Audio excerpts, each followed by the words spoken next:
Hello दोस्तों, मैं हूं अजीत और आप मुझे देख पा रहे होंगे होम साइंस विद अजीत के यूट्यूब चैनल पर।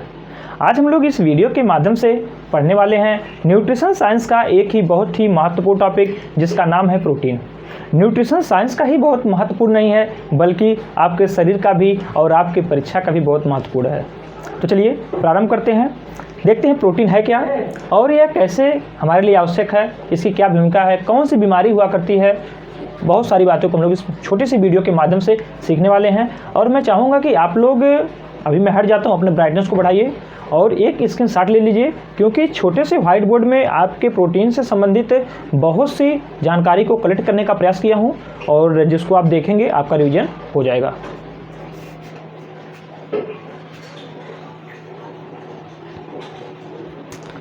चलिए देखते हैं प्रोटीन।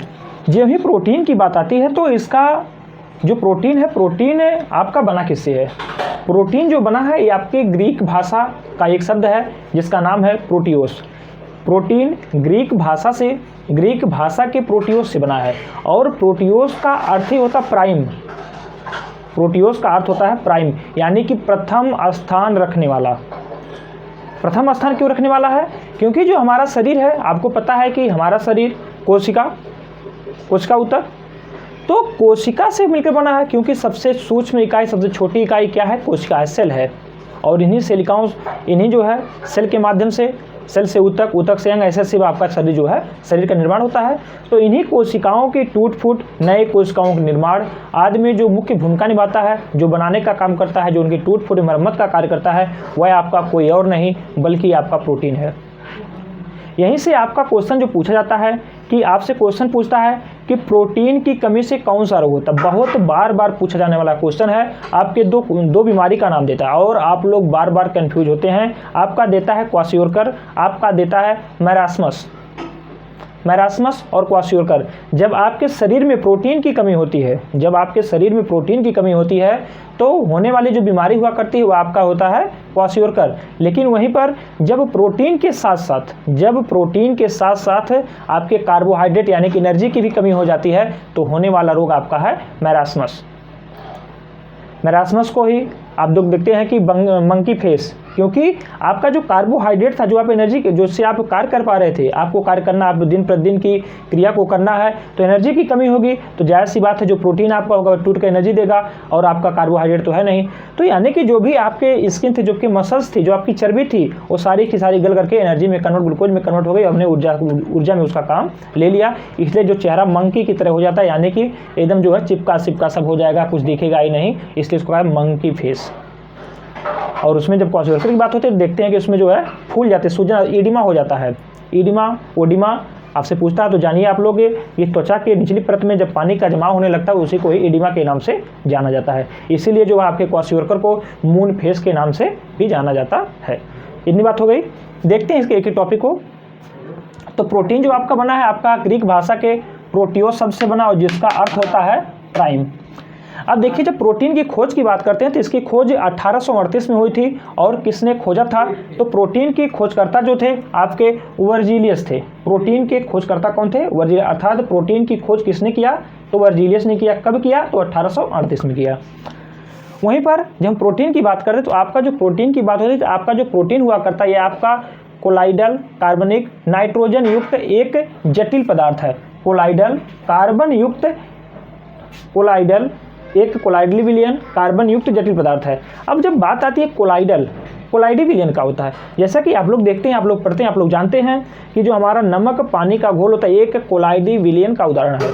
जब हम कोलाइडी विलयन की बात करते हैं तो कोलाइडी विलयन में इसमें सूक्ष्म छोटे छोटे कण हुआ करते हैं लिक्विड में, और इसी को चाहे वे ठोस के रूप में हो सकते हैं, चाहे आपके तरल रूप में, वसा के रूप में हो सकते हैं। तो उसी प्रकार के विलयन को ही कोलाइडी विलयन के नाम से जाना जाता है। और इसके साथ साथ आपने एक चीज़ देखा, कोलाइडी विलयन के साथ साथ नाइट्रोजन युक्त जटिल पदार्थ है। यानी कि जो आपका प्रोटीन हुआ करता है इसमें आपका नाइट्रोजन पाया जाता है। इसमें आपका नाइट्रोजन पाया जाता है। लेकिन आपने इसके पिछली वीडियो में देखा था, हमने वसा की बात किया था, तो हमने वहाँ पर बताया था आपको जो वसा हुआ करता है इसमें आपका कार्बन, हाइड्रोजन, ऑक्सीजन पाया जाता है, जबकि नाइट्रोजन नहीं पाया जाता है। लेकिन जो आपका प्रोटीन हुआ करता है इसमें नाइट्रोजन भी पाया जाता है। तो यहीं से आपका क्वेश्चन बनता है कि जब नाइट्रोजन की बात होती है जो कि वसा में नहीं था इसमें है, तो ये भी स्पेशल हो गया। जब स्पेशल हो गया तो आपसे पूछा जाता है कि नाइट्रोजन कितना प्रतिशत पाया जाता है। नाइट्रोजन आपका 16% पाया जाता है। लेकिन वहीं पर जब हम पिछले आपके टीजीटी की बात करें, टीजीटी पीजीटी की बात करें, तो वहाँ पे एक क्वेश्चन दिया था और रेंज दे दिया था कि किस रेंज में प्रोटीन पाया जाता है, किस रेंज में नाइट्रोजन पाया जाता है। तो वहाँ से 13 से 20 का रेंज दिया गया था और उसी को आयोग ने सही माना था। तो चलिए जब इसकी बात हम करते हैं, वहीं पर जब हम टेक्सटाइल में जाते हैं, आप लोग देखते हैं कि आपका जो भी आपका है ऊन है, ऊन देखते हैं अलग होता कैसे, क्योंकि उसमें भी पाया जाता है नाइट्रोजन। क्योंकि आप लोग देखते हैं कि उसमें जो आपका प्रोटीन पाया जाता है, और जब प्रोटीन जहाँ पाया जाए, क्योंकि प्रोटीन में होता है नाइट्रोजन, केराटिन नामक का प्रोटीन पाया जाता है और इसमें भी होगा नाइट्रोजन। तो चलिए इतनी बातें हो गई। अब जब हमारा प्रोटीन का जल अपघटन होता है, तो इसके जल अपघटन होने से ये किसमें टूटता है, ये टूटने की जो प्रक्रिया होती है अमीनो एसिड में टूटता है। अमीनो एसिड आपसे पूछे कि प्रोटीन की सबसे सूक्ष्म मतलब सबसे छोटी इकाई क्या है, तो आपका अमीनो एसिड है।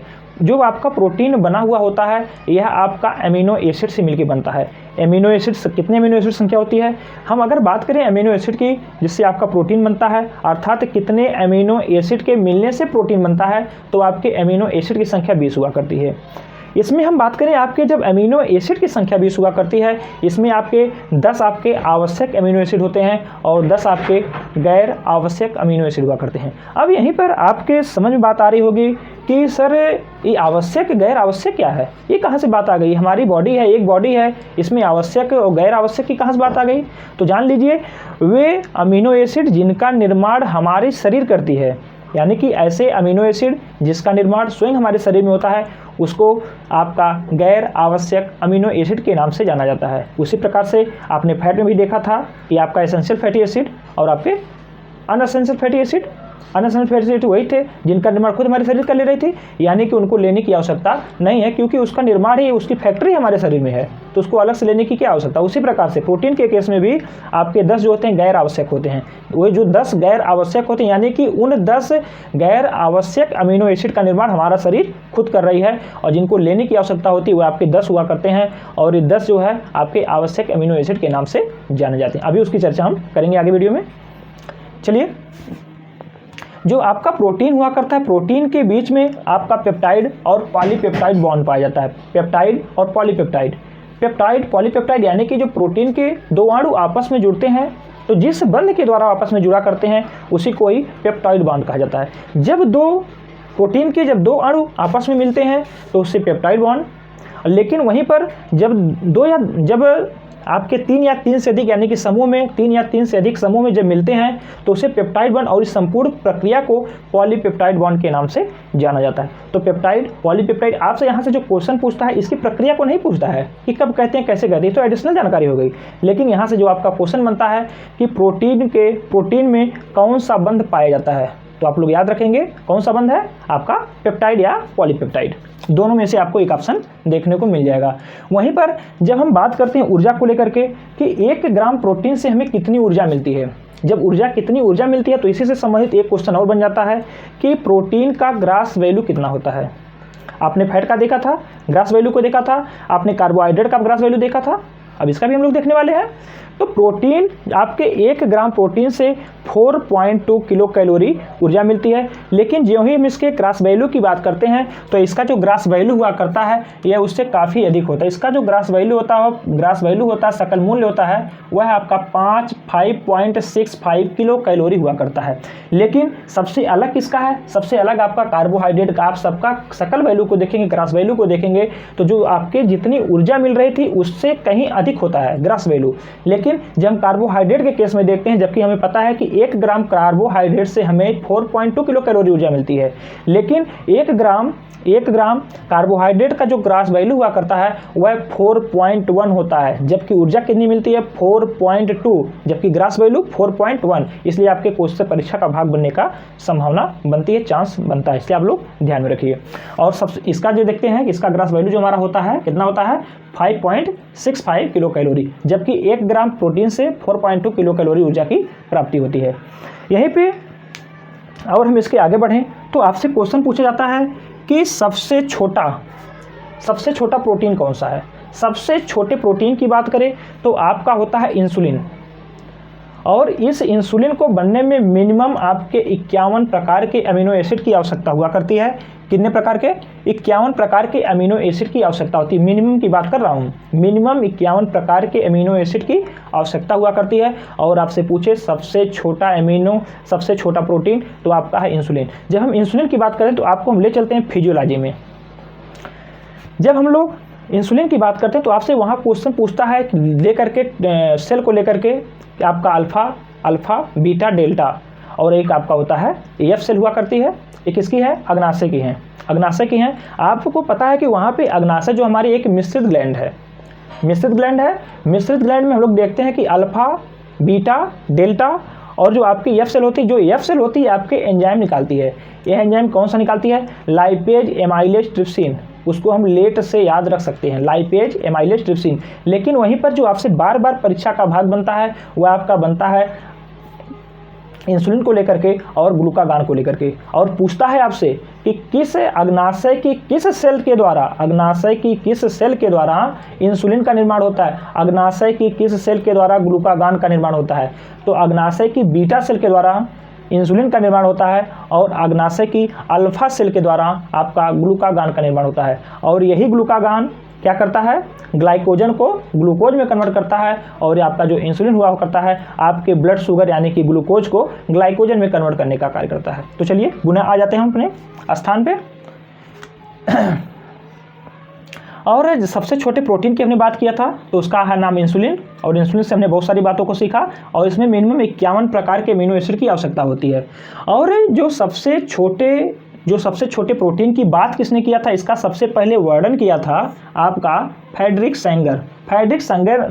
सेंगर ने इसका वर्णन 1954 में किया। यानी कि फ्रेडरिक सेंगर ने ही बताया कि हमारे शरीर में सबसे छोटा प्रोटीन आपका इंसुलिन है।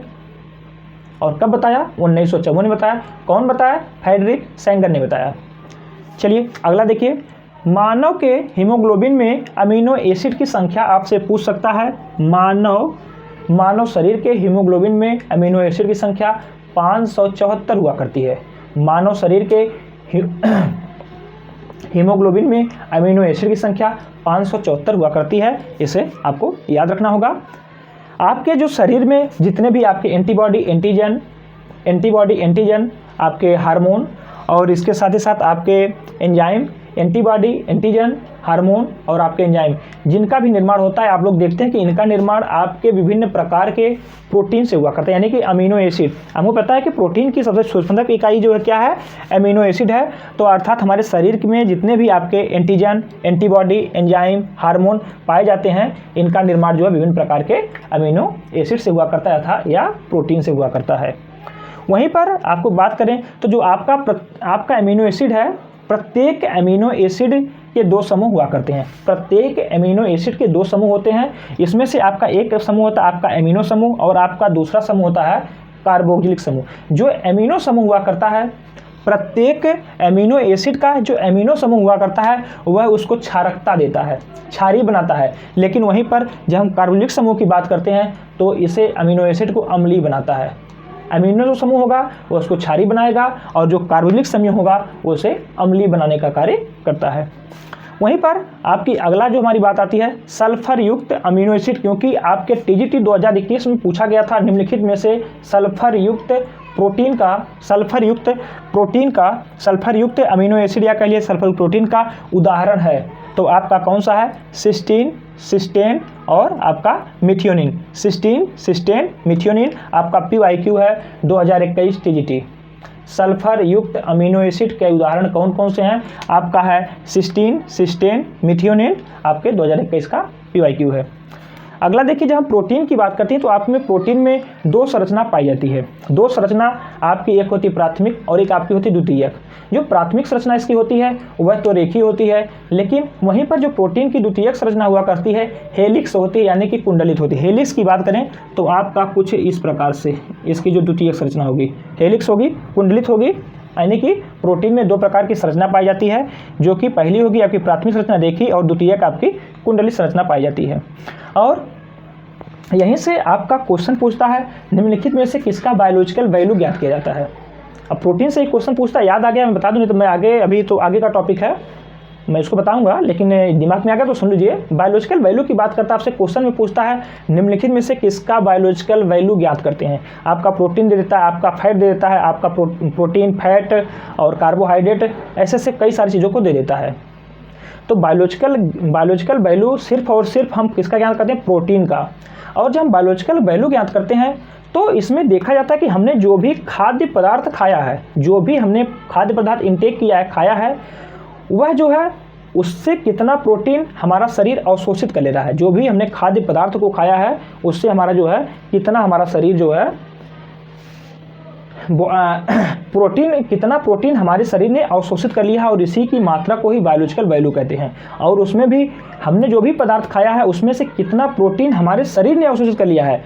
शरीर में अवशोषित करना बल्कि उसका मापन नहीं किया जाता है, क्योंकि हमें पता है आपके प्रोटीन में पाया जाता है नाइट्रोजन, और इसी नाइट्रोजन का मेजरमेंट हुआ करता है। तो यहीं से एक आपका क्वेश्चन बनता है कि 1 ग्राम नाइट्रोजन को प्राप्त करने के लिए, 1 ग्राम नाइट्रोजन को प्राप्त करने के लिए कितने ग्राम प्रोटीन की आवश्यकता हुआ करती है। बहुत ही पेटेंट क्वेश्चन है, जो कि आपसे बार बार पूछता है, आप लोग बार बार देखते हैं, सॉल्व करते हैं, गलती करते हैं। गलती कहाँ पे होती है? ग्रास वैल्यू को लेकर के। और 1 ग्राम नाइट्रोजन को प्राप्त करने कितने ग्राम प्रोटीन की आवश्यकता हुआ करती है, तो आइए जान लीजिए। 1 ग्राम नाइट्रोजन को प्राप्त करने के लिए 6.25 यानी कि 6.25 ग्राम प्रोटीन की आवश्यकता होती है, यानी कि 6.25 ग्राम प्रोटीन से 1 ग्राम नाइट्रोजन की प्राप्त हुआ करती है। और आपके बायोलॉजिकल वैल्यू में विशेष करके इसी नाइट्रोजन का ही मेजरमेंट हुआ करता है।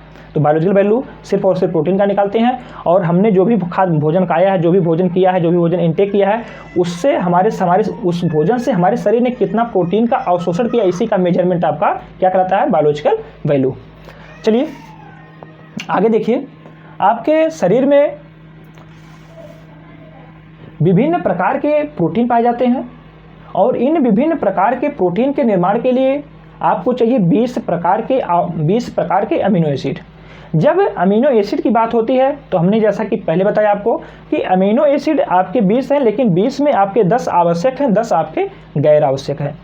आवश्यक अमीनो एसिड वे अमीनो एसिड होते हैं जिनका निर्माण हमारे शरीर में नहीं होता है। गैर आवश्यक जिनका निर्माण हमारे शरीर में होता है, इसीलिए गैर आवश्यक हो गए, क्योंकि इसकी हमें बाहर से लेने की कोई भी आवश्यकता नहीं है। तो जब आवश्यक की बात होती है तो आपसे यहीं से बार बार क्वेश्चन पूछता है, क्योंकि आवश्यक अमीनो एसिड की प्राप्ति आपके खाद्य पदार्थ से होती है। आपसे क्वेश्चन पूछा जाता है कि चावल में कौन सा आवश्यक अमीनो एसिड नहीं पाया जाता, दाल में कौन सा आवश्यक अमीनो एसिड नहीं पाया जाता।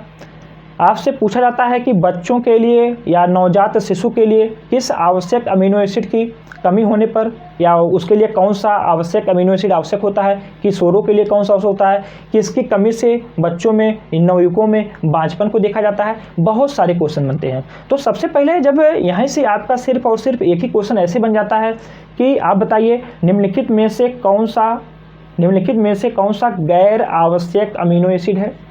निम्नलिखित में से कौन सा आवश्यक अमीनो एसिड का एक प्रकार है। तो इसमें आपको चाहे तो आपको आवश्यक अमीनो एसिड पता रहे, चाहे तो आपको गैर आवश्यक पता रहे, क्योंकि हमारे लिए इंपॉर्टेंट हो जाता है आवश्यक अमीनो एसिड को याद रखना। क्योंकि आवश्यक अमीनो एसिड की बात होती है तो ये हमको पता है कि जो आवश्यक अमीनो एसिड हुआ करता है यह हमारे खाद्य पदार्थ से प्राप्त होता है। तो जब हमें आवश्यक पता रहेगा, जब वो हमको याद रहेगा, तो हम रिलेट कर पाएंगे किस खाद्य पदार्थ में कौन सा आवश्यक अमीनो एसिड पाया जाता है या किसका अभाव होता है। लेकिन गैर आवश्यक है उसकी चर्चा विशेष होती नहीं, क्योंकि उसको हमको बाहर से लेने की आवश्यकता नहीं होती। जब बाहर से लेने की आवश्यकता नहीं होती तो उसकी कमी भी नॉर्मली नहीं होती है, क्योंकि उसका निर्माण हमारे शरीर में खुद ही हो जाता है। तो चलिए, याद करने में बहुत समस्या होती है, लेकिन हमने एक उसका सेट कर दिया हूँ, उसे कुछ इस प्रकार से सेट करने का प्रयास किया हूँ कि हमें लगता है कि आप 2 से 4 बार देखेंगे और अच्छे से प्रैक्टिस करेंगे तो आपको याद हो जाएगा। तो चलिए देखते हैं। देखिए पहले हमने सेट किया है lysine, leucine, isoleucine, lysine, leucine, isoleucine, जिनमें भी सिन था हमने उनको एक साथ ले लिया, लाइसिन, ल्यूसिन, आइसोल्यूसिन। अब वहीं पर बात आती है, अब हम लेंगे निन को लेंगे। देखिए थ्रियोनिन, मिथियोनिन और आर्जिनिन। देखिए ले लिया हमने 3 लिया, थ्रियोनिन, मिथियोनिन और आपका आर्जिनिन। यहाँ पे हमने 3 लिया, थ्रियोनिन, मिथियोनिन, आर्जिनिन। वहाँ पे हमने सिन को लिया था lysine, leucine, isoleucine, lysine, leucine, isoleucine, threonine, methionine और आपका जो है आर्जिनिन। आपके 6 हो गए। पुनः हम लेंगे बेलिन। देखिए आपका हो गया बेलिन, फिनाइल बेलिन, फिनाइल बेलिन लिया हमने, लिया बेलिन और हमने लिया फिनाइल बेलिन। पुनः उसके बाद आपका आता है 2 बचता है, 2 के लिए कुछ नहीं सेट खाएगा। आपका होता है हिस्टाडीन और आपका होता है ट्रिप्टोफैन, हिस्टाडीन और आपका ट्रिप्टोफैन। तो शायद देखिए आपका lysine, leucine, isoleucine, threonine, methionine और आपका आर्जिनिन, इतना हो गया। बेलिन हो गया और फिनाइल बेलिन हो गया, 2 हो गया। आपके इतने हो गए फिनाइल बेलिन, आपका हिस्टाडीन और ट्रिप्टोफैन। आपके यही 10 हैं आवश्यक एमिनो एसिड हैं। और आप इसे और इसका क्रम आप आगे पीछे करके याद करना चाहेंगे तो आपके लिए समस्या खड़ी हो सकती है। तो हमें आप लोग एक बार इसको इस तरह से लिख करके आप लोग इसे याद करने का प्रयास करिएगा, और जब आपको याद रहेगा तो ये आपके लिए बहुत ही लाभदायक होगा, बहुत ही हेल्प करेगा और चीज़ में देखने में। यहीं से जब हम आवश्यक अमीनो एसिड की बात करते हैं तो आपसे बार बार जो पूछा जाने वाला क्वेश्चन है कि चावल में कौन सा आवश्यक अमीनो एसिड नहीं पाया जाता। तो चावल में ना पाया जाने वाला आवश्यक अमीनो एसिड है वह आपका लाइसिन है। चावल में ना पाया जाने वाला आवश्यक अमीनो एसिड आपका लाइसिन है। यहीं से एक क्वेश्चन और पूछता है, क्योंकि आप देखते हैं कि दाल और चावल इलाहाबादी बच्चों का भोजन है, और दाल चावल चोखा रोटी कहाँ बनाते हैं बच्चे, दाल चावल चोखा। तो दाल में चावल का कमी हमने देख लिया कि इसमें एक आवश्यक अमीनो एसिड नहीं पाया जाता, वो आपका है लाइसिन। लेकिन वहीं पर जब दाल की बात आती है तो दाल में 3 आवश्यक अमीनो एसिड नहीं पाया जाता है। आपका वह है थ्रियोनिन, मिथियोनिन और आपका ट्रिप्टोफैन। देखिए थ्रियोनिन, मिथियोनिन और आपका है ट्रिप्टोफैन, ये आपके 3 आवश्यक अमीनो एसिड दाल में नहीं पाए जाते हैं। तो सभी हमारे इलाहाबाद के सभी छात्र ध्यान दीजिए इस पर, क्योंकि आप लोगों का जो मुख्य भोजन हुआ करता है, जैसा कि मैं देखता हूं कि दाल चावल चोखा, और इसमें हम लोग दोनों को मिलाकर देखते हैं कि दाल चावल में आपके 2 आपके आवश्यक अमीनो एसिड की अनुपस्थिति होती है, जिसमें आपने देखा कि लाइसिन, और इसमें ये हो गई बात आपके चावल की। वहीं पर जब हम दाल की बात करते हैं तो थ्रियोनिन, मिथियोनिन आपका होता है ट्रिप्टोफैन। वहीं पे जो आपका और क्वेश्चन पूछता है कि नवजात बच्चे के लिए कौन सा अमीनो एसिड आवश्यक हुआ करता है, तो आपका नाम आता है हिस्टाडीन। आपसे डायरेक्ट क्वेश्चन पूछता है नवजात के लिए कौन सा आवश्यक अमीनो एसिड है, नवजात के लिए विशेष करके, तो आपका हिस्टाडीन। वहीं पर किशोरों के लिए भी पूछता है, आपका पीवाईक्यू आप लोग यूथ में देख सकते हैं, वह आपका है आर्जिनिन है। तो इतनी बात हमारी हो गई आपके प्रोटीन से लेकर के। लेकिन अभी कहानी प्रोटीन की यहीं पर समाप्त नहीं होती है, बहुत लंबा है। लेकिन यहाँ पे मैं देख रहा हूँ कि हमारी वीडियो लंबी हो रही है, तो हमें क्लास को यहीं पे समाप्त करते हैं, और पुनः आप लोगों से मिलते हैं किसी नेक्स्ट वीडियो में। तो चलिए पुनः मिलते हैं, तब तक के लिए धन्यवाद।